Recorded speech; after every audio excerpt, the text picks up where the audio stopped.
अल्हम्दुलिल्लाहि रब्बिल आलमीन वस्सलातु वस्सलामु अला अशरफिल अंबियाइ वल मुरसलीन व अला आलिहि त्तय्यिबीन व अस्हाबिहि त्ताहिरीन अम्मा बअद फ़अऊज़ु बिल्लाहि मिनश शैतानिर रजीम बिस्मिल्लाहिर रहमानिर रहीम या अय्युहल्लज़ीना आमनू इज़ा नूदिया लिस्सलाति मिन यौमिल जुमुअति फ़स्अऊ इला ज़िक्रिल्लाहि व ज़रुल बैअ ज़ालिकुम खैरुल लकुम इन कुंतुम तअलमून। आमन्तु बिल्लाहि सदक़ल्लाहुल अज़ीम व बल्लगना रसूलुहुन नबियुल करीम रऊफ़ुर रहीम अलैहि अफ़ज़लुस सलाति व तस्लीम। अल्लाहुम्मा रब्बि इश्रह ली सदरी व यस्सिर ली अमरी वहलुल उक़दतम मिन लिसानी यफ़क़हू क़ौली। रसूल रहमत, मालिक जन्नत, शफ़ीए उम्मत, सरापा जूदो सखावत, बाइसे खैरो बरकत सल्लल्लाहु तआला अलैहि व आलिहि वसल्लम इरशाद फरमाते हैं, इन्न मिन अफ़ज़लि अय्यामिकुम यौमुल जुमुअह फ़ीहि खुलिक़ आदमु व फ़ीहि नफ़ख़तु व फ़ीहि सअक़ा फ़अक्सिरू अलैया मिनस्सलाति फ़ीह। अल्लाह के प्यारे रसूल रसूल मकबूल सल्लल्लाहु अलैहि वसल्लम फरमाते हैं, बेशक तुम्हारे दिनों में सबसे अफजल दिन जुमा का दिन है। फ़ीहि खुलिक़ आदम, इसी दिन हज़रत आदम अलैहिस्सलाम पैदा हुए। व फ़ीहि नफ़ख़ा, और इसी जुमा के दिन सूर फूका जाएगा, यानी क़यामत कायम होगी, सब मर जाएंगे। व फ़ीहि सअक़ा, और इसी जुमा के दिन क़यामत भी कायम होगी, सब लोग अपनी कब्रों से उठेंगे और महशर के मैदान की तरफ हिसाब व किताब के लिए जाएंगे। फिर मेरे हुजूर फरमाते हैं कि जुमा का दिन इतना मुबारक है, तो इस दिन अमल भी सबसे अफजल होना चाहिए। तो जुमा का दिन तमाम दिनों में अफजल है, तो हुजूर ने इस दिन का जो अफजल अमल फरमाया वो क्या है? फरमाया फ़अक्सिरू अलैया मिनस्सलाति फ़ी, तो जुमा के दिन मुझ पर कसरत के साथ दुरूद पाक पढ़ा करो। सुभान अल्लाह। वैसे भी जुमा का दिन तमाम दिनों से ज़्यादा कसरत के साथ अहादीस मुबारका में हुजूर अलैहिस्सलाम पर दुरूद पाक पढ़ने की फजीलत आई है। इसलिए आज हमारा मौजू भी है फ़ज़ाइल जुमा। आज ये सबसे पहले निहायत ही मोहब्बत और अक़ीदत के साथ दिल लगाकर गुंबद खज़रा का पुरनूर तसव्वुर अपने ज़हन व फ़िक्र में बसाकर, आँखों को बंद करके, सरों को झुकाकर, इंतहाई अदब और ताज़ीम के साथ अपने रहमत वाले आका की बारगाह में दुरूद व सलाम का नजराना पेश करें। अस्सलातु वस्सलामु अलैका या रसूल अल्लाह व अला आलिका व अस्हाबिका या हबीब अल्लाह।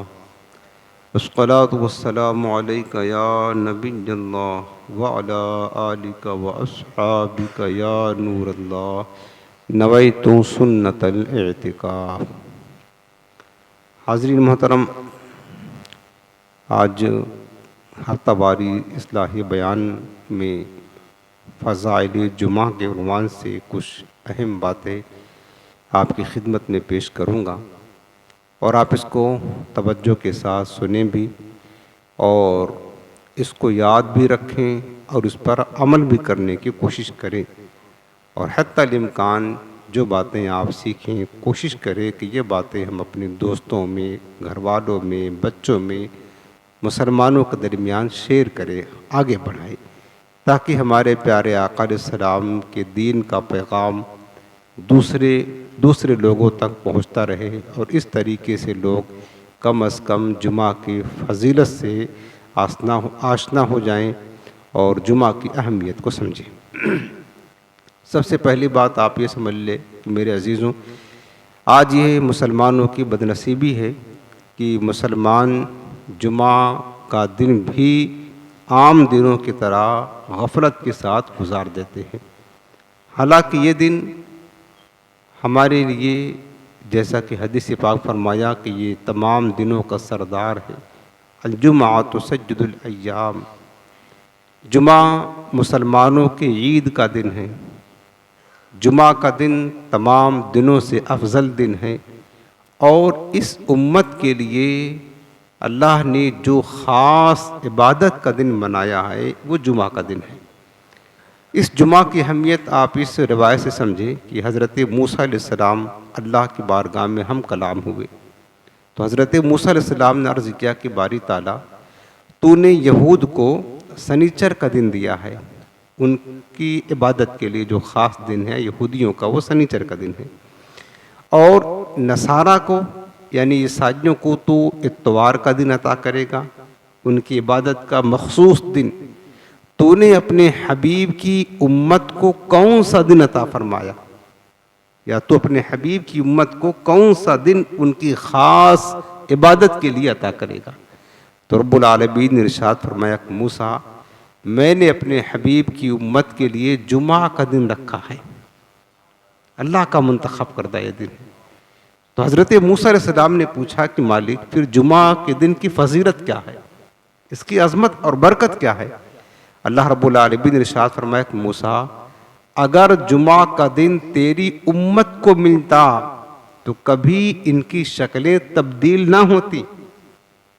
कुरान अज़ीम में है कि बनी इसराइल की एक कौम को उनके गुनाहों के सबब बंदर और खिंजीर बना दिया गया था, उनकी शक्लें मस्क कर दी गई थी, बिगाड़ दी गई थी, यानी वो अल्लाह के अजाब का शिकार हो गई वो कौम। तो अल्लाह पाक ने फरमाया कि ऐ मूसा, अगर जुमा का दिन तेरी उम्मत को यानी बनी इसराइल को अता करता तो उनकी शक्लें तब्दील ना होती, यानी जो उन्हें अजाब के तौर पर उनकी शक्लें बदल दी गई, उन पर जुमा की बरकत से अजाब ना आता। तो गोया कि जुमा का दिन हमारे लिए ये अहमियत है कि हम ऐसे बहुत सारे गुनाह करते हैं जो बनी इसराइल किया करते थे और हम भी इसी लायक हैं, लेकिन अल्लाह ताला ने जुमा का दिन इस उम्मत को अता फरमाकर एहसान फरमाया कि उस तरह के अजाब से हमें दूर फरमा दिया है। तो हज़रत मूसा अलैहिस्सलाम ने फिर क्या दुआ की, अल्लाहुम्मा जअलनी मिन उम्मति अहमद सल्लल्लाहु अलैहि वसल्लम, अल्लाह तो मुझे भी अपने महबूब का उम्मती बना दे। सुभान अल्लाह।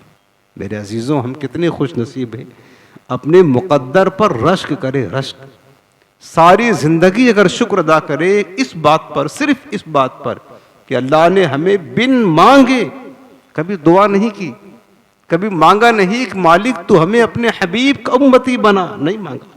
रब ने बिन मांगे, जबकि हज़रत मूसा अलैहिस्सलाम दुआ कर रहे हैं, हज़रत इब्राहीम अलैहिस्सलाम ने दुआ की थी, मालिक तो अपने हबीब का उम्मती बना दे, लेकिन बिन मांगे अल्लाह ने हमें अपने हबीब का उम्मती बना दिया। कितना बड़ा शरफ है, कितना बड़ा करम है अल्लाह रब्बुल आलमीन का। अल्लाह बस ईमान के साथ सलामत रखे और ईमान पर ही हमारा खात्मा नसीब फरमाए। तो ये जुमा के दिन की अहमियत है।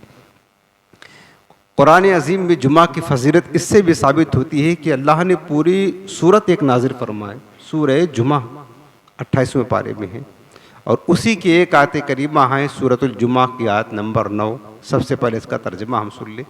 अल्लाह पाक इरशाद फरमाता है कि या अय्युहल्लज़ीना आमनू इज़ा नूदिया लिस्सलाति मिन यौमिल जुमुअति फस्अऊ इला ज़िक्रिल्लाह। ऐ ईमान वालो, जब जुमा के दिन नमाज जुमा के लिए आज़ान दी जाए, नमाज जुमा की आज़ान हो, फस्अऊ इला ज़िक्रिल्लाह, रब ने फरमाया फिर अल्लाह के जिक्र की तरफ यानी नमाज जुमा की तरफ दौड़ पड़ो।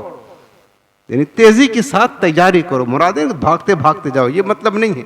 मतलब ये है कि सब काम काज छोड़कर नमाज जुमा की तैयारी करना शुरू कर दो। वज़रुल बई, और फरमाया कि खरीदो फरोख्त, कारोबार, तिजारत, लेन देन सब कुछ छोड़ दो। ज़ालिकुम खैरुल लकुम, तुम्हारा रब फरमाता कि यही तुम्हारे लिए बेहतर है। इन कुंतुम तालमून, अगर तुम इस बात को जान जाओ। तो यहां पर जो रब ने फरमाया जब जुमा के दिन अजान हो तो सब कुछ छोड़ देना है, हर काम मौकूफ करके सिर्फ और सिर्फ नमाज जुमा की तैयारी करना है। तो अब आपको पता है जुमा के दिन दो अजान होती है, एक अजान खुतबा के वक़्त और एक अजान उससे बहुत पहले होती है, 20-25 मिनट 30 मिनट पहले होती है। तो यहाँ पर कौन सी अजान मुराद है? तो यहाँ पर पहली अजान मुराद है, यानी खुतबा की अजान जो होती है उससे पहले जो अजान होती है वो मुराद है। जब पहली अजान हो जाए तो सब काम काज छोड़ करके नमाज जुमा की तैयारी में लग जाओ। और वैसे भी हदीस पाक में है कि दौरे सहाबा में और बल्कि हज़रत मेरे आका अलैहिस्सलाम के दौरे मुबारक में, सिद्दीक़ अकबर फ़ारूक़ आज़म के दौरे मुबारक में जुमा की सिर्फ एक अजान होती थी, वो खुतबा की अजान, खुतबा की अजान हुआ करती थी। और उस वक़्त मुसलमानों के अंदर जज्बा इतना था, मोहब्बत इतनी थी नमाज़ों से, और क्या कहते हैं जुमा के दिन की अहमियत उन्हें पता थी, तो पहले ही से लोग मस्जिद में पहुंच जाया करते थे। यानी मस्जिदें खुतबा के अजान से पहले ही भर जाया करती थी। और उसके बाद जब खुतबा की अजान होती, चूँकि खुतबा के अजान के बाद वक्त रहता नहीं है, अजान खुतबा हो फिर खुतबा और फ़ौरन जमात होती, मुसलमान सब जमा होते, खुतबा की अजान होती, नमाज उसके बाद खड़ी हो जाती। लेकिन हज़रत उस्मान गनी रज़ियल्लाहु ताला अन्हु ने जब देखा कि अब कुछ लोग नमाज जुमा में आने में सुस्ती करते हैं, अब खुतबा के वक़्त जब अजान का वक्त होता है तो वहाँ चलते हैं, तो इस तरीके से उनका खुतबा छूट जाता है या क्या कहते हैं कि ताख़िर हो जाती है। इस वजह से हज़रत उस्मान गनी ने खुतबा की अजान से पहले एक अजान का इजाफ़ा और कर दिया। गोया कि एक तरह से ये बिदात है, बिदात हसना, अच्छी बिदात है। हर कोई याद देता है दो अजान, कोई नहीं कहता कि ये बिदात है, नाजायज़ है, गलत है, हर मस्जिद में हो रही है। तो ये मेरे आका अलैहिस्सलाम ने शुरू नहीं किया, हज़रत सिद्दीक़ अकबर के दौर खिलाफत में भी ये जो पहली अजान होती है ये नहीं थी। उस्मान हज़रत उमर फ़ारूक़ आज़म की भी दौर खिलाफत में ये अजान पहली वाली नहीं थी। तो इस तरह हज़रत उस्मान गनी ने लोगों को ताकि पहले हाजिर हो जाएं एक अजान का आगाज़ किया, एक अजान को राइज किया।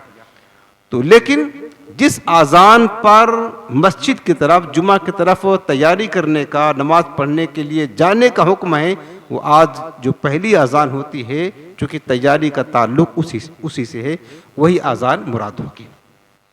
उसके बाद आप देखें जुमा की अहमियत इस्लाम में, जब दौर जाहिलियत था तो इस दिन को, जुमा के दिन को यौम अरूबा कहा जाता था।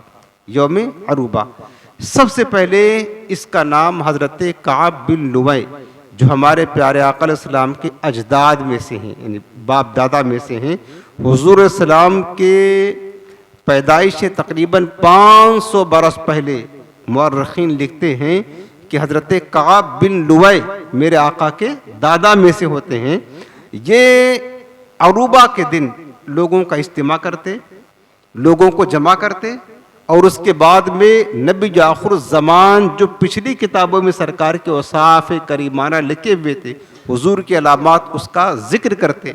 और उन्होंने सबसे पहले जुमा, यौम अरूबा को यौमुल जुमा रखा नाम, यानी जुमा का दिन नाम रखा। एक रवायत में ये भी है तफसीर तिबादुल कुरान में कि हज़रत इमाम इब्न सीरीन रहमतुल्लाह अलैह बयान करते हैं कि नबी करीम सल्लल्लाहु अलैहि वसल्लम की मदीने पाक तशरीफ़ लाने से पहले, हिजरत मदीना से पहले, चूँकि इस्लाम तो मदीने मुनव्वरा में पहले पहुँच चुका था, सरकार तशरीफ़ नहीं लाए थे मदीने पाक, इस्लाम आ चुका था, इस्लाम की तबलीग हो रही थी और बहुत सारे लोग मदीना वाले मुसलमान हो चुके थे।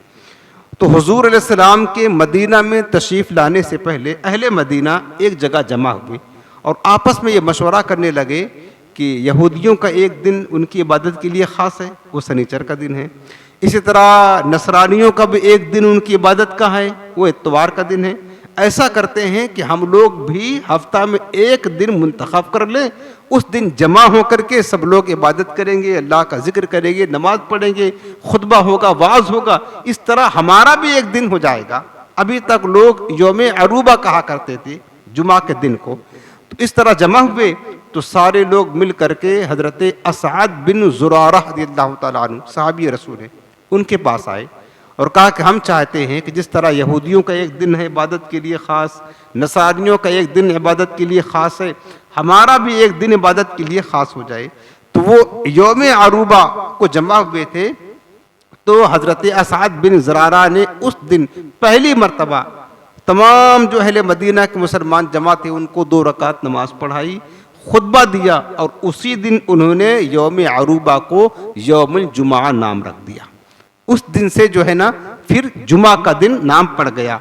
और उसके बाद ये तो जब मतलब हिजरत मदीना नहीं हुई थी तब की बात है, लेकिन मेरे आका अलैहिस्सलाम ने सबसे पहला जुमा कब अदा किया? अभी तो जुमा की फर्जियत भी नाजिल नहीं हुई, ना जुमा का हुक्म नाजिल हुआ था। ये उस वक्त उन्होंने नमाज पढ़ी। लेकिन हमारे आका अलैहिस्सलाम जब हिजरत करके मदीने तैयबा तशरीफ लाए, सरकार का पहला जुमा हुजूर इस्लाम कुबा की बस्ती में पहुंचे। पीर शरीफ का दिन था 12 रबीउल अव्वल शरीफ। सरकार ने कुबा की बस्ती में, आप जो गए हैं मदीने पाक वो जानते हैं, कुबा की बस्ती थोड़ी दूर है जहां आज हुजूर इस्लाम को रोज़े मुबारक है। तो सरकार ने पहले वहीं क़याम फरमाया, पीर, मंगल, बुध और जुमेरात। पीर को सरकार पहुंचे, मंगल, बुध, जुमेरात आपने क़याम फरमाया और सबसे पहली मस्जिद कुबा की बुनियाद मेरे आका अलैहिस्सलाम ने वहाँ रखी। उसके बाद जब जुमा का दिन हुआ तो मेरे आका अलैहिस्सलाम जुमा का दिन कुबा की बस्ती से सरकार ने वहाँ से सफ़र शुरू किया। कहाँ के लिए? जहाँ आज हुजूर का रोज़े मुबारक है। तो रास्ते में एक कबीला पड़ता था, कबीले बनी सालिम बिन औफ की बतनी वादी में जुमा का वक़्त हो गया। वहीं पर मेरे आका अलैहिस्सलाम ने चंद सहाबा जो हुजूर के साथ थे उनके साथ सरकार ने पहली मर्तबा नमाज जुमा अदा फरमाया वहीं पर। और उस बतने वादी में सरकार ने सहाबा को खुतबा भी इरशाद फरमाया, ये मेरे आका अलैहिस्सलाम का पहला जुमा है और ये वही जगह है जहां आज बतौर यादगार के मस्जिद जुमा कायम है। आज भी ज़ायरीन वहाँ की ज़ियारत के लिए अल्हम्दुलिल्लाह जाते हैं। अल्लाह हम सबको बार बार उस जगह की हाज़िरी नसीब फरमाए। तो मेरे आका अलैहिस्सलाम ने ये पहला जुमा इरशाद फरमाया।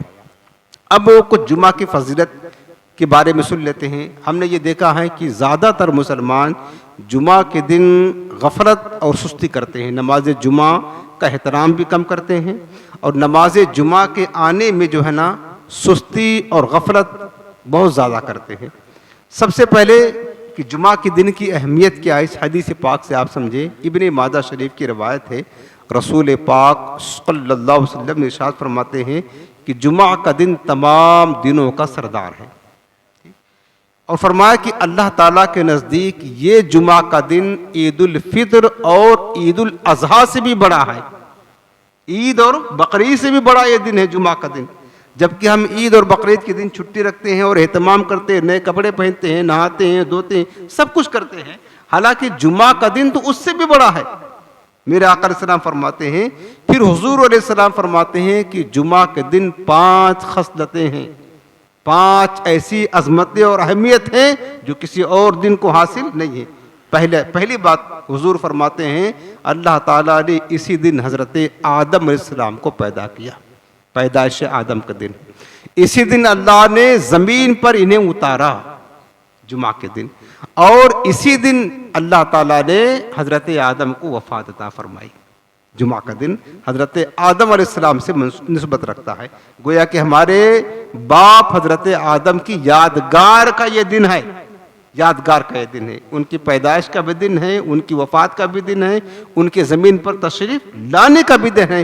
तो हमें चाहिए कम से कम अपने बाप हज़रत आदम अलैहिस्सलाम की यादगार में इस दिन की अहमियत को समझे, इसकी इज्जत करे, इकराम करे, इस दिन की फजीलत और बुजुर्गी को समझे और इसकी इज्जत और एहतराम करना चाहिए हमें। फिर मेरे आका फरमाते हैं इसमें यानी जुमा के दिन 1 साथ 1 घड़ी ऐसी भी आती है, अगर बंदा उस वक्त को पाले फिर अपने रब से जो सवाल करे, जब तक कि हराम का सवाल ना करे अल्लाह ताला उसका सवाल ज़रूर पूरा फरमाएगा। ये जुमा का दिन एक साथ है। बल्कि मुफ्ती अहमद यार खान नईमी रहमतुल्लाह अलैह फरमाते हैं कि रात जो है ना, रात ये अफजल है। रात में तो हर रात एक साथ ऐसी आती है जो कबूलियत की साथ होती है कि बंदा अगर उस साथ को पाले तो जो रब से चाहे मांग ले अल्लाह सब उसे दे देगा। लेकिन दिनों में सिर्फ एक ही दिन कबूलियत का आता है, वो भी एक साथ का, यानी सारा दिन कबूलियत के नहीं, यानी रोजाना हफ्ता में 7 दिन होते हैं तो 7 दिन वो कबूलियत की साथ नहीं आती है। रात 7 रात तो आती है कबूलियत की वो साथ 7 रातों में, लेकिन जुमा का दिन में, लेकिन हफ्ता में सिर्फ जुमा का दिन ऐसा है जो कबूलियत की साथ होती है।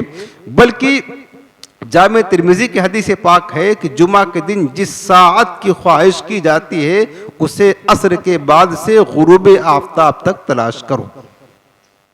इसलिए में उलमाए कराम ने इसमें मुख्तलिफ अक़वाल बयान फरमाया है।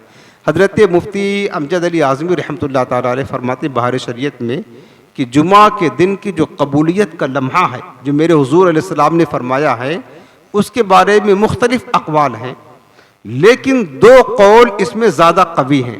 एक कौल ये है कि जो कबूलियत के साथ एक इमाम जब खुतबा के लिए बैठता है उस वक़्त से लेकर के नमाज ख़त्म होने तक, यानी नमाज से मुराद फ़र्ज़ नमाज के सलाम फेरने तक, ये पूरा वक्त दुआ की कबूलियत का है। उसी में 2 खुतबा के दरमियान का वक्त भी आ गया, खुतबा का वक्त भी आ गया, नमाज का भी वक्त आ गया, ये पूरा वक्त दुआ की कबूलियत का वक्त है। दूसरा कौल फरमाते हैं कि दिन का आखिरी जो हिस्सा होता है गुरूब आफ्ताब से पहले पहले जुमा का दिन, ये कबूलियत का ख़ास वक्त होता है। और बल्कि इस रिवायत की तायीद हज़रत सैयदा तय्यबा ताहिरा खातून जन्नत फातिमा ज़हरा रज़ियल्लाहु ताला अन्हा के मुबारक अमल से मिलता है कि सैयदा खातून जन्नत का मुबारक अमल ये था कि आप जब जुमा का दिन होता तो गुरूब आफ्ताब से पहले यानी असर बाद मुसल्ला बिठा कर अपने घर में बैठ जाती और अपनी खादिमा फिज़ा को बाहर खड़ी कर देती, जब सूरज गुरूब होने का बिल्कुल वक्त करीब आ जाए तो मुझे खबर करना। आपकी खादिमा हजरत फिज़ा जब खबर करती है आपको कि सूरज गुरूब होने का वक्त आ गया है तो सज्जदा तय्यबा ताहिरा खातून जन्नत अपने मुबारक हाथों को उठा करके अल्लाह ताला से दुआ किया करती।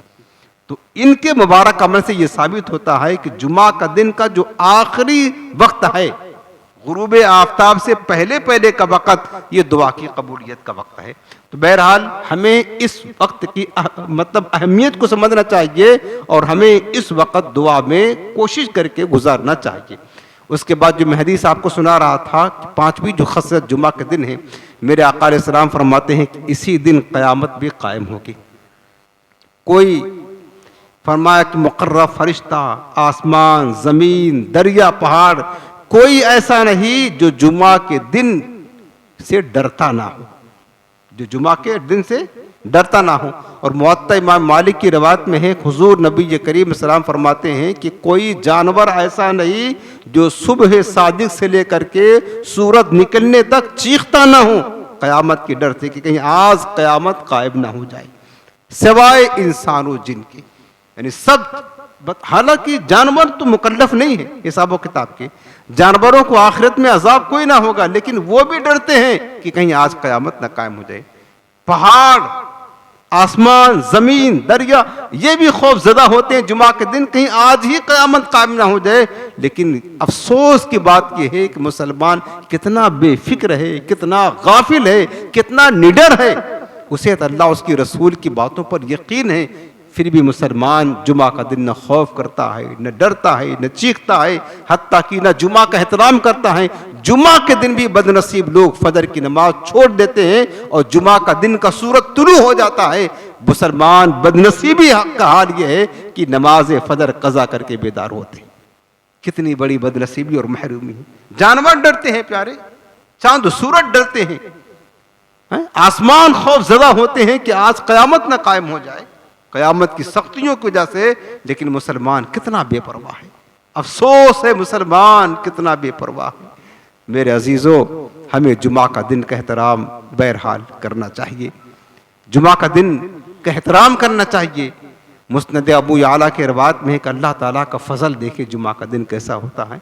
हुजूर नबी करीम सलामी शाद फरमाते हैं कि जुमा के दिन और रात में 24 सातें हैं, यानी 24 घंटे हैं। कोई घंटा ऐसा नहीं कि जिस घंटे में अल्लाह ताला 6 लाख जहन्नमियों को जहन्नम से आज़ाद ना फरमाता हो, और ऐसे जहन्नमियों को जहन्नम से आज़ाद फरमाता है जिन पर उनके गुनाहों के सबब जहन्नम वाजिब हो चुकी थी। हर घंटा 6 लाख गुनाहगारों को अल्लाह जहन्नम से आज़ादी अता फरमाता है। ये वो दिन है जुमा का दिन। जुमा का दिन जो है ना, जहन्नम की आग नहीं भड़काई जाती है।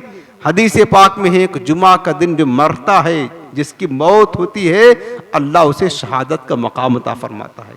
फितने कब्र से, अज़ाब कब्र से महफूज कर दिया जाता है, और क़यामत के दिन इस हाल में आएगा कि उस पर शहीदों की मुहर लगी हुई होगी।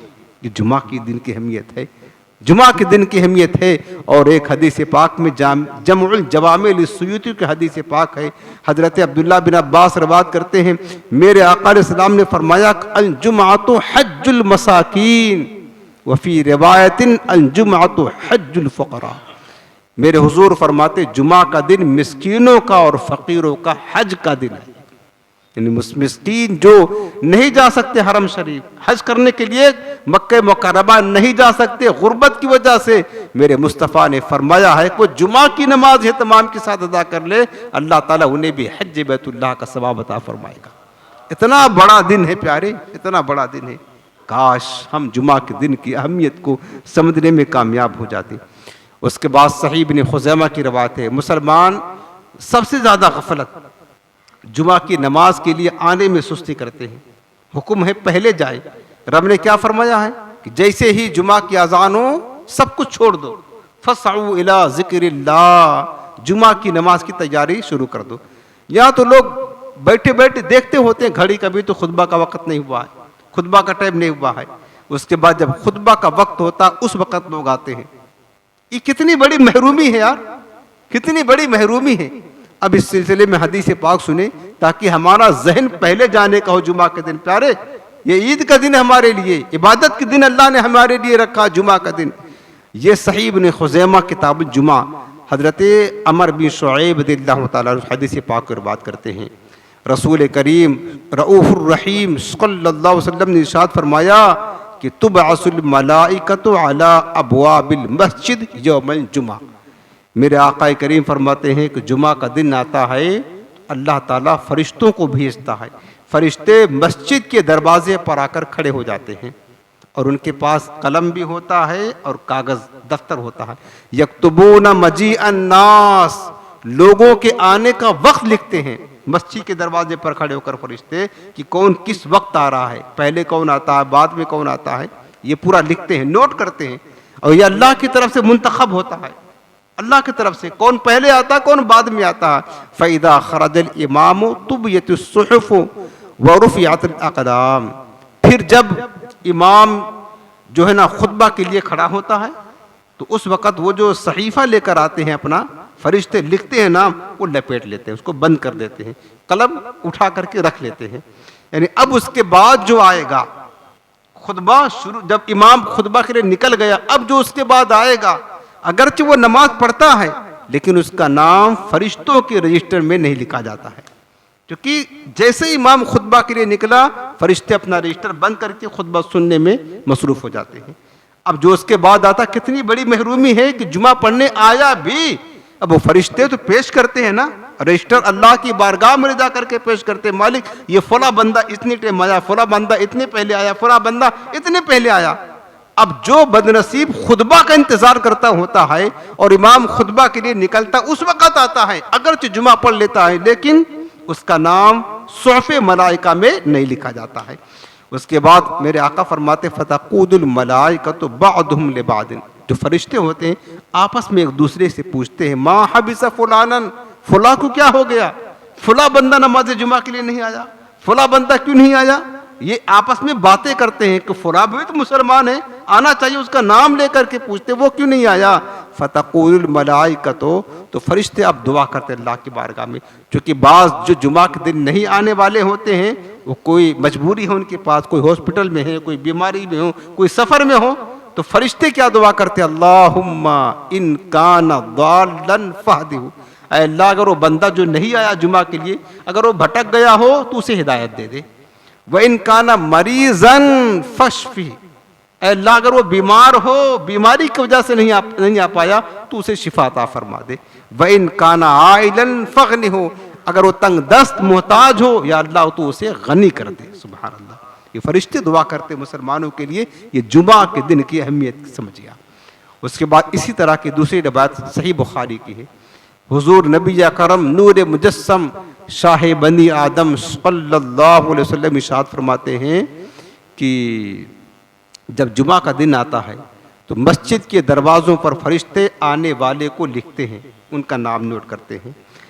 तो उसको पहले लिखते हैं जो पहले आता है, जो बाद में आता उसका नाम बाद में लिखते हैं। फिर मेरे हुजूर फरमाते हैं कि जो पहले आया जुमा की नमाज के लिए, उसकी मिसाल ऐसे है जैसे कि उसने अल्लाह के राह में ऊँट सदका किया। जानते हो कई हज़ार रुपए का ऊँट मिलेगा।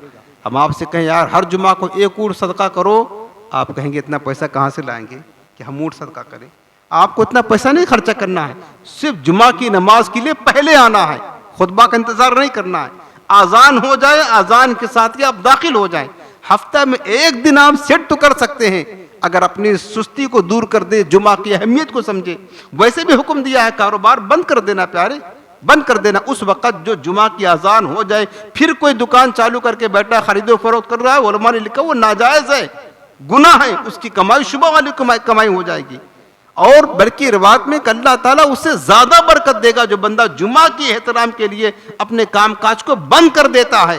ग्राहक आए ना आए, हमको नमाजे जुमा के लिए जाना है, अल्लाह उससे ज्यादा बरकत देता है। जितना वो खोल करके बैठा होता तो बरकत मिलती, उससे ज्यादा बरकत देता अल्लाह ताला। लेकिन मुसलमानों का अकीदा तो हो, ईमान तो हो। यहाँ सब दुकानें खुली हुई हैं, खुतबा का वक़्त होगा तो दुकान बंद करके जाए, नाजायज है, नाजायज गुनाह है, रोजी पाकीज़ा नहीं होगी। रब ने मना कर दिया है, वो जरूर बे काम काज खरीदो फरोख्त सब कुछ छोड़ दो। खुतबा का इंतजार ना करे मेरे अजीजों, खुतबा का ना करे। रब ने हुक्म दिया है, उसी में भलाई है। फिर रब ने फरमा दिया ज़ालिकुम खैरुल लकुम, यही तुम्हारे लिए बेहतर है। बरकत तो रब को देना है, रोजी तो रब को देना है, अल्लाह ताला जरूर तुम्हें रोजी देगा। अब मेरे आका क्या फरमाते हैं कि जो पहले आता है उसकी मिसाल ऐसे है जैसे कि उसने ऊंट अल्लाह की राह में सदका किया। उसके बाद आने वाले की मिसाल जैसे गाय अल्लाह की राह में सदका किया। उसके बाद आने वाले की मिसाल जैसे बकरी अल्लाह की राह में सदका किया। उसके बाद आने वाले की मिसाल जैसे कि मुर्गी अल्लाह की राह में सदका किया। और जो सबसे आखिर में आता है उसकी मिसाल जैसे कि अंडा अल्लाह की राह में सदका किया। यानी कितना बड़ा ऑफर होता है जुमा के दिन। अगर हम कहें आप गाय सदका करो, हर जुमा को एक गाय सदका करो, मुश्किल है हमारे लिए। 20-25 हज़ार रुपए की गाय आती है, मुश्किल है कि हर जुमा को हम सदका करें। तो कम से कम मेरे अजीजों, अगर गाय सदका करने का सवाब लेना है तो जुमा के लिए पहले आए, नेकियां कमाने का जहन बनाए। उसके बाद मेरे आका फरमाते फिर जब इमाम खुतबा के लिए बैठ जाता है तो उन सहीफों को लपेट लिया जाता है और फरिश्ते भी खुतबा सुनने में मशगूल हो जाते हैं। मुसलमानों की गफलत का हाल देखे इहयाउल उलूम में इमाम गज़ाली रहमतुल्लाह ताला अलैह लिखते हैं कि पहली सदी का हाल ये था, लोगों के अंदर जज्बा ये था, मुसलमानों को जुमा से मोहब्बत ये थी, नमाज़ों से प्यार ये था, जुमा की अहमियत ये थी कि सहर का जो वक्त होता, सहर का वक्त अभी कुछ अंधेरा होता, जुमा का दिन होता तो बाज़ारों में रास्तों में भीड़ लग जाती लोगों की जाने की।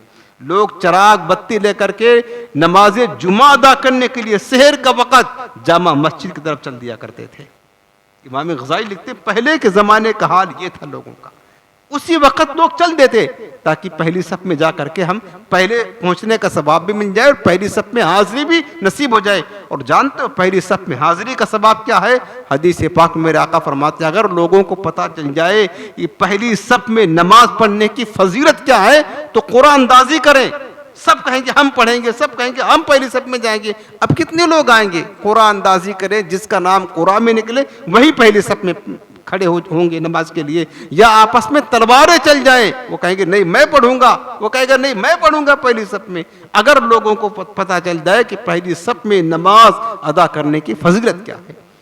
लेकिन गफलत का हाल ये देखें, गफलत का हाल कि पहले ज़माने के लोगों का शौक़ ये था, सहर के वक़्त, फजर के वक़्त लोग नमाज जुमा की तैयारी करना शुरू कर देते थे, नमाज जुमा के लिए निकल जाया करते थे। फरमाते हैं कि धीरे धीरे ये तरीका ख़त्म हो गया और क्या कहते हैं, यानी पहले दौर में लोग ईद की तरह एहतमाम करते थे नमाज जुमा के लिए, जुमा का दिन का एहतराम ऐसे करते थे जैसे ईद का एहतराम करते थे। लेकिन अफसोस है कि मुसलमानों की किसी तरह से हया नहीं जाती कि वो लोग, आप यहूदियों को देख ले, यहूदी हर शनिचर को सुबह सुबह अपनी इबादत गाहों की तरफ जाते हैं अपनी इबादत करने के लिए। नसारा हर इतवार को सुबह सुबह अपने चर्च में जाते हैं इबादत करने के लिए।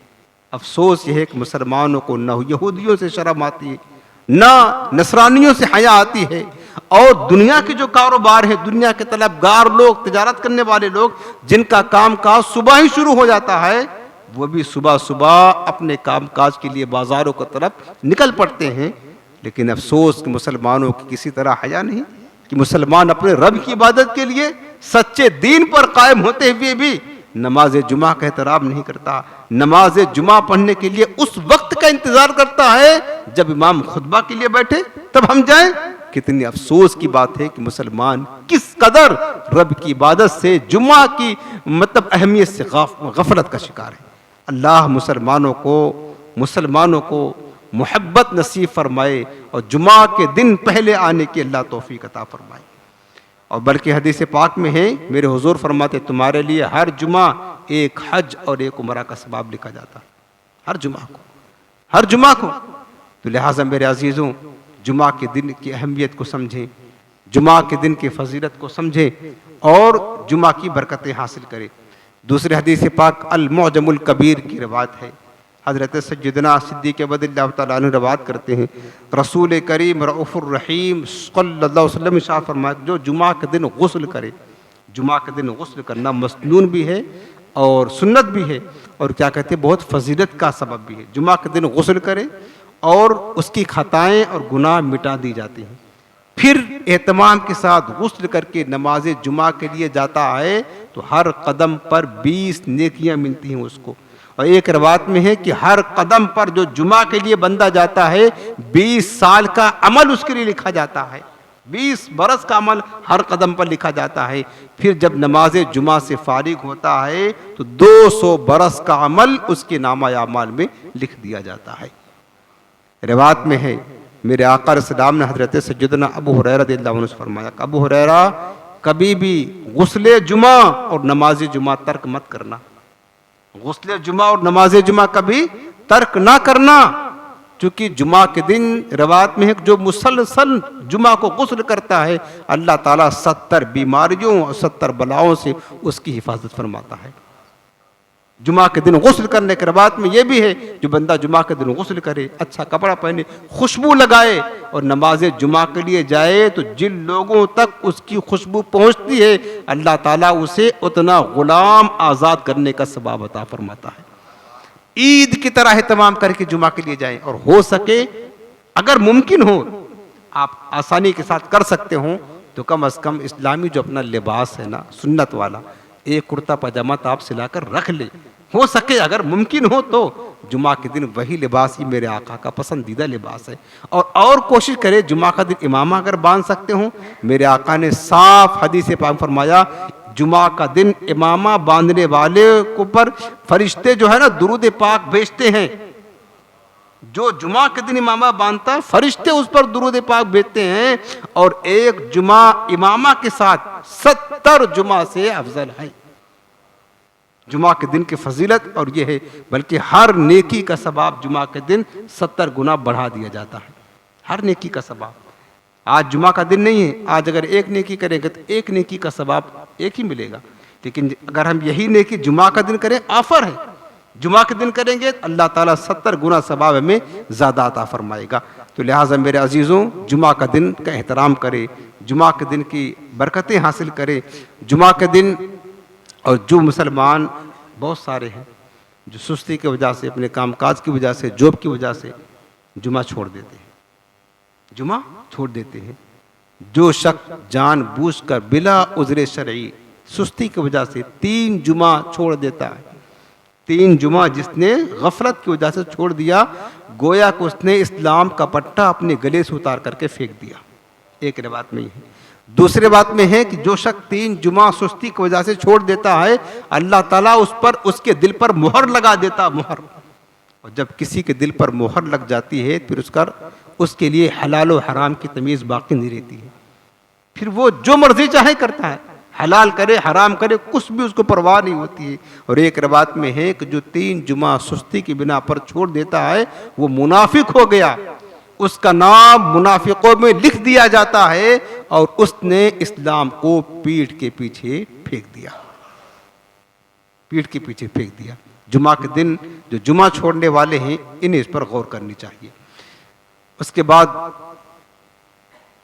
जुमा के दिन गुस्ल करने की भी बड़ी फजीलत है, जैसा कि आपने सुना। जुमा के दिन नाखून काटने की भी बड़ी फजीलत हदीस में आई है। गुस्ल भी करे, साफ सफाई करे, नाखून काटने। फरमाया कि जुमा के दिन, ये मजमू ज़वाज की रवायत है, मुसन्नफ इब्न अबी शैबा की रवायत है, जो शख्स जुमा के दिन अपने नाखून काटता है तो अल्लाह ताला उससे बीमारी निकाल करके शिफा उसके अंदर दाखिल फरमा देता है। सुभान अल्लाह।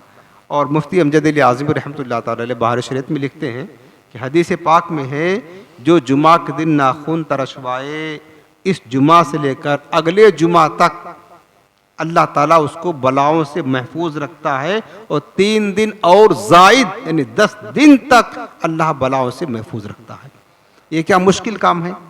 जुमा के दिन आप तो नाखून तो काटना है आपको, किसी भी दिन काटे, लेकिन जुमा के दिन क्या मुश्किल है? नहीं। तो जो काम हम दूसरे दिन कर रहे हैं और जुमा के दिन कर सकते हैं, तो आज से ये नियत करें कि इंशाअल्लाह हम हर हफ्ता हर जुमा को अपना नाखून तराशेंगे इंशाअल्लाह। और ये अमल अपने घर वालों को बताए, अल्लाह बरकतें देगा। कितनी फजीलत आप देखें, शिफा अल्लाह दाखिल कर देगा हमारे जिस्म में, बलाओं से अल्लाह महफूज रखेगा, अल्लाह बरकतें अता फरमाएगा।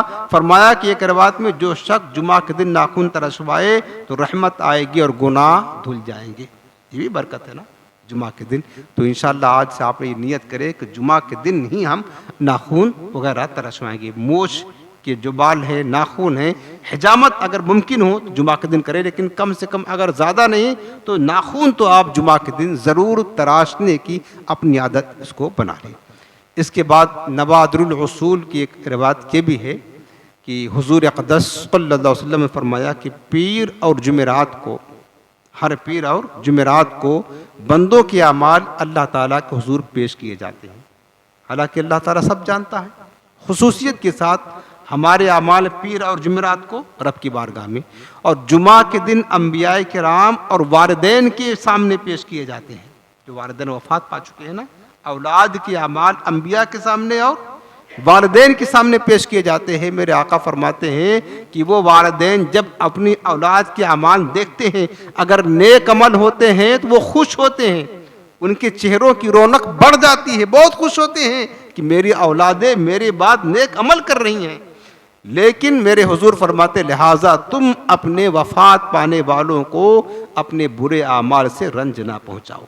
ये भी जुमा के दिन खुसूसियत है, हमारे आमाल से हमारे घर वाले मुत्तला होते हैं। लिहाजा मेरे अजीज़ों, हमें चाहिए कि हम नेक अमल ज़िंदगी में करें ताकि हमारे वालिदैन या इनमें से कोई वफात पा चुके हों तो वह हमारे अमल को देख करके खुश हों।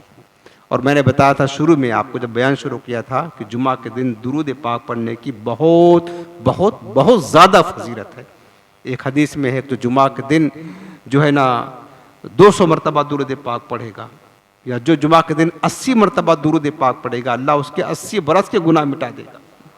और भी बहुत सारी फजीलतें हैं जुमा के दिन। तो जुमा का दिन यौम दुरूद है, तो इस दिन दुरूद पाक पढ़ने की भी आप कोशिश करें।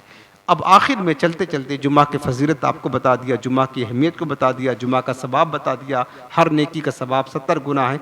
यानी मेरे अजीज़ों, आप एहतमाम करें जुमा का दिन, और ख़ास कर जब अजान हो उस वक़्त आप पहले से फारिग रहें, नहा धो करके। आज जुमा का दिन है, आज आपके ईद का दिन है, सब काम काज छोड़े, काम नहीं करना है, दुकान अजान से पहले बंद कर दे। अल्लाह ने जो मुकद्दर किया रोज़ी ज़रूर ज़रूर देगा। ऐसा नहीं कि हम नहीं बंद करेंगे तो कम हो जाएगा, बंद करेंगे तो फिर जो है ना कम हो जाएगा, नहीं बंद करेंगे ज़्यादा मिलेगा, ऐसा नहीं है। अल्लाह रोज़ी देगा। जुमा का दिन एहतराम करें, और जिस मस्जिद में आपको आसानी हो, सुन्नी मस्जिद में, आप जुमा के दिन वहाँ पहले पहुँच जाया करें, आज़ान के साथ ही आप पहुँच जाया करें। कुछ नहीं हो रहा, कम से कम आप बैठ करके दुरूद पाक पढ़े, लेकिन आप इसका जहन बनाएं आज से। हम जहाँ कहीं नमाज पढ़ते हो, जहाँ आपको मैसर हो, आप वहाँ जुमा के दिन आज़ान के साथ ही मस्जिद में पहुँचने की कोशिश करें। आज़ान से पहले नहा धो करके, फ्रेश हो करके, अच्छे कपड़े पहन करके, खुशबू लगा करके और धुले हुए कपड़े पहन कर, और हो सके मुमकिन हो आपको, अब जो लोग कारोबार में जो वगैरह पर जाते हैं उनके लिए एक मुश्किल काम है, जो कर सकते हो घर पे हो, कुर्ता पैजामा आपके पास हो, जो सुन्नत का लिबास है वो लिबास पहन करके आप जुमा का एहतमाम, यानी आपको लगे आज हमारे ईद का दिन है, बहुत मुबारक दिन है, बहुत बरकत वाला दिन है, बहुत अजमत वाला दिन है। यार अल्लाह ताला इस दिन जहन्नम को नहीं भड़काता है, बताएं, 6-6 लाख गुनाहगारों को हर हर घंटे आजाद फरमाता है, कितना बरकत वाला है। जुमा के दिन मरने वाला शहादत का मकाम पाता है, अजाब कब्र से बचा रहता है, हर नेकी का सवाब अल्लाह 70 गुना बढ़ा देता है, तमाम दिनों का सरदार है। कितनी बड़ी फजीलत है अल्लाह ने इस उम्मत को अता फरमाई है, इसका एहतराम करे, इसकी कदर करे। और जुमा का दिन आए तो जुमा के दिन कसरत के साथ, ये हमारी इबादत का दिन है, अल्लाह ने हफ्ता में एक दिन इबादत के लिए ख़ास किया है, वो जुमा का दिन है। तो इस दिन जो है ना, तो इस दिन आप ज़्यादा वक्त इबादत में, ज़िक्र अस्कार में, दुरूद पाक में, कलमा शरीफ वगैरह पढ़ने में गुजारें। अब आखिर में जाते जाते आपको खुतबा जुमा के आदाब अर्ज़ कर देता हूँ, वो गौर के साथ सुन ले, क्योंकि हमने देखा लोग जुमा तो पढ़ने आते हैं, जो खुतबा के वक्त आते हैं ना, वो नमाज क्या पढ़ के सवाब क्या लेते हैं, गुनाहों का बोझ, हराम काम करके इस मस्जिद में आदाब खुतबा के खिलाफ काम करके गुनाहों का बोझ लेकर के जाते हैं। वो सवाब क्या कमाते हैं, वो गुनाह कमा करके जाते हैं, क्योंकि बेहुरमती करते हैं, जुमा के आदाब का ख्याल नहीं करते। आप इसको गौर के साथ सुने, बहुत सारे मुसलमान, मैं समझता हूँ कि जुमा के दिन आधी जो पब्लिक है ना, मस्जिद के आधी नमाजी वो जो है ना, वो खुतबा के वक़्त आते हैं। आधा लोग पहले आ जाते हैं, आधा से ज़्यादा बल्कि वो खुतबा के वक़्त आते हैं, और खुतबा के वक़्त बात करते हैं, चलते हैं, वज़ू बनाते हैं, पता नहीं क्या क्या करते हैं, बातचीत करते होते हैं, और कितना बड़ा गुनाह है वो आप गौर के साथ सुने। अगर आप कभी इस गुनाह में मुलव्विस हो चुके हो, आपको पता हमने ऐसा किया था, तो आज ही बैठे बैठे अल्लाह से अपने दिल ही दिल में सच्ची तौबा कर ले और आइंदा ना करने का हिद करे। खुतबा के आदाब में से है, मुस्नद इमाम अहमद की हदीस पाक है, हुजूर नबी करीम सल्लल्लाहु अलैहि वसल्लम फरमाते, जो जुमा के दिन कलाम करे जबकि इमाम खुतबा दे रहा हो, उसकी मिसाल उस गधे जैसी है जिस पर किताबें रखी हुई हों, और उस वक़्त जो बात कर रहा उससे जो कहे चुप रहो, उसे जुमा का सवाब नहीं मिलेगा। उस वक़्त अगर खुतबा हो रहा है और कोई बंदे बातचीत कर रहे हैं, हराम है बात करना, और कोई दूसरा उसको समझाते हुए कह रहा कि चुप रहो, जुमा हो रहा है ना, इसे जुमा का सवाब नहीं मिलेगा, जो नेकी की दावत दे रहा। उन्हें तो क्या सवाब मिलेगा, तो गुनाहगार हो ही रहे हैं, क्योंकि उस वक़्त ज़बान से नेकी की दावत देना यह भी गुनाह है। इशारे से मना कर सकते हैं, इशारे से। जिसने ये कहा चुप रहो, इसको जुमा का सवाब नहीं मिलेगा, तो जो बातें कर रहा है उसको जुमा का सवाब कहाँ से मिलेगा? फिर पढ़ने आया, जुमा किस लिए आया? क्या बोझ अदा उतारने आया है? अगर जुमा का सवाब ही नहीं मिलेगा तो फिर आने का क्या मकसद रहा? गुनाह लेकर के जाएगा। इसलिए इस पर हमें तवज्जो देने की जरूरत है। उसके बाद जो चीज़ें नमाज में हराम हैं, मस्तन खाना पीना, सलाम कलाम वगैरह, नेकी की दावत देना, बुराई से मना करना, तबलीग करना, ये सब खुतबे की हालत में भी हराम है। जब खुतबा हो रहा है, तमाम सामईन जो सुनने वाले हैं, सब पर सुनना वाजिब है। ज़बान से चुप रहना फ़र्ज़ है, याद रखना, ज़बान से चुप रहना फ़र्ज़ है। हत्ता कि जिन लोगों तक जो दूर हैं, अगरचे खुतबा हो रहा है और खुतबा की आवाज़ वहाँ तक नहीं पहुँच रही है, उनको पता है कि खुतबा शुरू हो चुका है, उन पर भी लाजिम है को चुप रहें। चुप रहना वाजिब है। बल्कि हदीस पाक में है कि रवात में है, हुजूर नबी करीम सल्लल्लाहु अलैहि वसल्लम का नाम पाक अगर ख़तीब ने लिया या जो मुअज्जिन साहब अजान देते हैं तो हुजूर का नाम पाक आता है, तो हाजरीन दिल में दुरूद पाक पढ़े, ज़बान से पढ़ना उस वक़्त जायज़ नहीं है, क्योंकि ज़बान से खामोश रहना, कोई भी ज़िक्र अज़कार नहीं कर सकते हैं। जैसे हम नमाज पे नहीं, आप यूँ समझ लीजिए जब खुतबा हो रहा है तो खुतबा का वक्त बिल्कुल गोया कि आप हालत नमाज में है, याद रखना, ये समझ लें आप। अगर आप नमाज में हैं और किसी ने सरकार का नाम लिया तो क्या आप दुरूद पाक पढ़ेंगे नमाज में? अंगूठा चूमेंगे? नहीं चूमेंगे। तो खुतबा का हुक्म यही है, खाना पीना नमाज में हराम है, बातचीत करना हराम है, कोई भी अमल नहीं कर सकते हैं। हालत खुतबा में भी ये काम करना जायज़ नहीं है। खुतबा खुतबा जो जुमा का होता है, यही हुक्म जुमा के खुतबे का भी है, ईदैन के खुतबे का भी, निकाह के खुतबे का भी हुक्म है।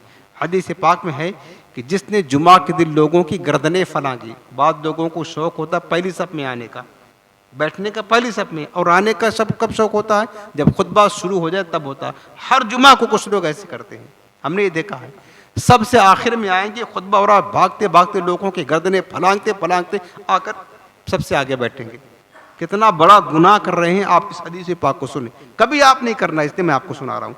और कोई अगर करे तो उस वक्त तो आप नहीं मना कर सकते ज़बान से, उस वक्त इजाज़त नहीं है, लेकिन आप समझा सकते हैं बाद में। मेरे आका अलैहिस्सलाम ने फरमाया कि जिसने जुमा के दिन लोगों की गर्दनें फलांगी, उसने जहन्नम की तरफ पुल बनाया। इसके एक माने ये हैं, उस पर चढ़ चढ़ कर लोग जहन्नम में जाएंगे। कितना बड़ा गुनाह। जो लोगों की गर्दनें फलांगते फलांगते खुतबा के वक़्त आगे बढ़ते हैं, वो समझते हैं हम सवाब ले रहे हैं, वो तो जहन्नम की तरफ पुल बढ़ रहे हैं, लोग उन पर चढ़ चढ़ करके जहन्नम में जाएंगे, और वो फिर कितना बड़ा गुनाहगार होगा। हालत खुतबा चलना हराम है, चलना हराम।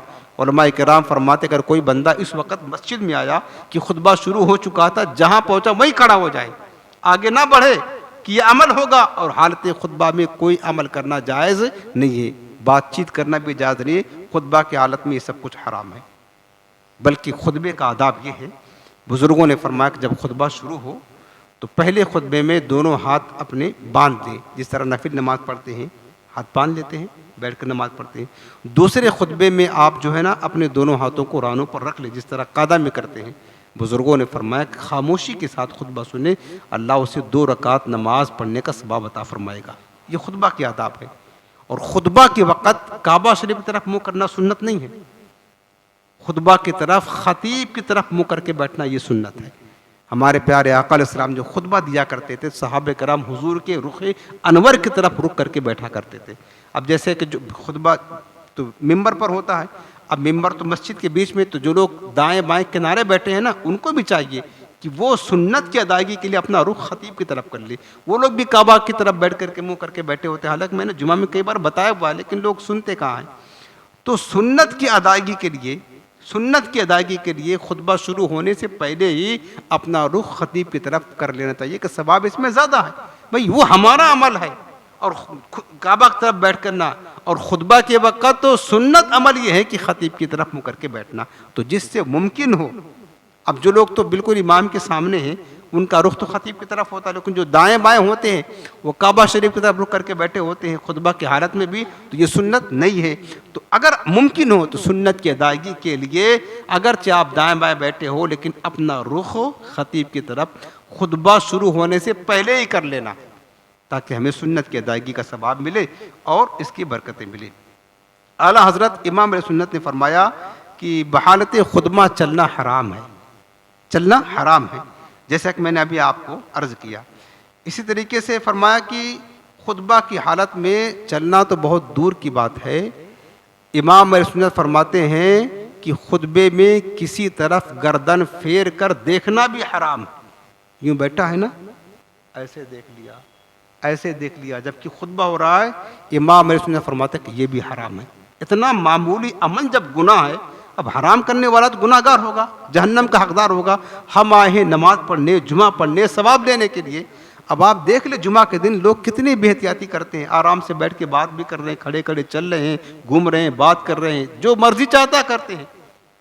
ये सब जुमा पढ़ने आए हैं कि हराम कामों का मजमुआ अपने सर पर रखने के लिए आए हैं। मेरे अजीज़ों, इसलिए इल्म दीन की महफिल में बैठने से मुझे पता है, अगर आपने अभी कभी भी ऐसा किया है ना, कि गुनाह तो है, चाहे आपको मालूम हो या ना मालूम हो, आज ही अपने रब से दिल ही दिल में तौबा करे कि मालिक हमने ये गुनाह किया था, तू मुझे माफ़ कर दे, अब आइंदा कभी ऐसा अमल नहीं करेंगे। इंशाअल्लाह मुझे उम्मीद है कि जो नसीहतें आपको की जा रही हैं इस पर अमल करेंगे और इसे याद रखेंगे। खुतबा का एहतराम, आप अगर मस्जिद में कभी लेट हो गया, जहाँ पहुँचे ना खुतबा शुरू हो चुका, चुपचाप वहीं खड़े हो जाए या वहीं बैठ जाएं, आगे एक कदम ना बढ़ाएं, आगे एक कदम ना बढ़ाएं। जब खुतबा ख़त्म हो जाए उसके बाद फिर आप आगे चल करके आए।